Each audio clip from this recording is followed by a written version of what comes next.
Picture this.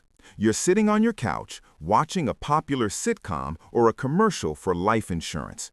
You see the same character every single time, the bumbling, incompetent father who can't figure out how to use the laundry machine or feed the kids without creating a disaster. Then in walks the smart, capable mother to save the day, rolling her eyes at his latest failure. You laugh because it's just a show, but brother, you're living in a fantasy. This isn't entertainment, it's a systematic cultural operation I call the Authority Elimination Project. It is a deliberate effort to remove male leadership from the home and replace it with a domestic hierarchy where you are a second-class citizen in the life you were funding. If you don't watch this to the end, you will continue to wonder why your 60-hour work weeks are treated as the bare minimum, while her contribution is treated as a heroic sacrifice. You are being methodically domesticated, and today I'm going to show you the actual code they use to break you. Arthur Schopenhauer understood the fundamental nature of power over 200 years ago. Power isn't given, it's taken. In the modern relationship, the partnership you were promised operates more like a hostile takeover disguised as a merger. One party gradually assumes control of decision-making, resource allocation, and social planning, while the other provides the labor to fund it all. You think you're compromising to keep the peace, but every time you skip guys' night to avoid a fight or choose her preferred restaurant to be nice, you are setting a legal precedent for your own subordination. You are teaching her that you can be controlled. This leads to what I call domestic Stockholm syndrome, where you begin to identify with the goals of the system that exploits you and defend the very bars of your own cage. You tell yourself that sacrifice equals love, but Schopenhauer warned us, the person who needs less holds all the power. To understand how she controls the frame, you must recognize the PCA method, a three-stage psychological weapon system designed to break down male resistance until compliance becomes automatic. Stage 1. Pity. She creates emotional distress and presents herself as the victim of your unreasonable behavior. I just wanted to spend time together, but I guess your friends are more important than I am. Your protective instincts override your logic, and you surrender your plans to fix her pain. Stage 1 is a probe. If you cave, she knows your boundaries are suggestions. Stage 2, shame. If pity fails, she attacks your identity. She claims a real man would want to make her happy, or that you're emotionally unavailable.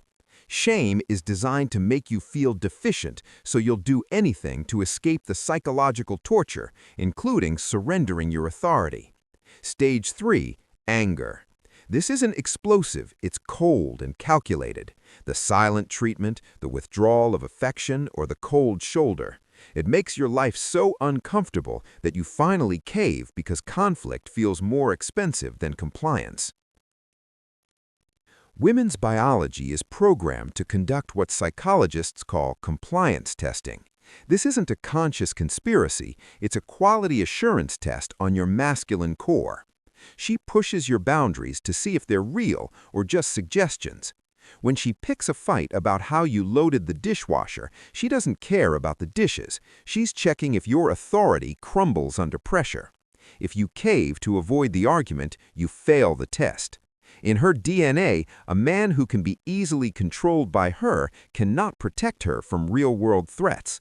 Ironically, the more you try to make her happy by surrendering, the less she respects you. You are suffering from a respect recession, and your niceness is the currency that's losing value. I coached a guy last year, let's call him David. David was a lion in the boardroom, a savage entrepreneur who could fire underperforming staff without blinking, but the moment he walked through his front door, he became a donkey. He would mentally rehearse apologies for being 10 minutes late, while his wife used temporal blame shifting to hold him accountable for things that happened before they even met. He was running Stone Age software in a digital world, and his niceness was giving his wife the blue screen death. He didn't realize that the moment you tolerate the first act of disrespect, you've already lost yourself. His life had shrunk until the only safe space was doing exactly what she expected, which was being nobody at all. We're seeing the result of the Authority Elimination Project. Men have become emotional appliances, resources to be utilized, and containers for her mental waste. Society tells you that wanting authority is toxic, but authority is simply responsibility. When you remove a man's authority, you remove his ability to protect and lead his family. You're being held responsible for the family's financial security, but you're not allowed to make the financial decisions. You're the CEO in name only, with zero executive power.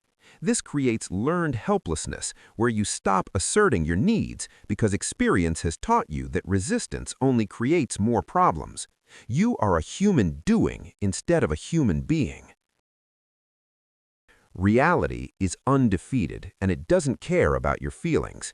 You can keep shrinking yourself to fit under her ever-growing crown, or you can reclaim your backbone. The only winning move is to develop psychological sovereignty, becoming so internally complete that external approval becomes irrelevant to your self-worth. The red button is in front of you. Push it and start enforcing proactive boundaries, or keep wondering why your loyalty is being rewarded with contempt. Remember, she doesn't fear losing you. She fears you not fearing her. The performance ends today. Don't say you weren't warned. Subscribe to Sovereign Core to keep decoding the hidden algorithms of the mind. Hit the notification bell because the truth is the only thing that will set you free. Reality is undefeated. See you in the next one.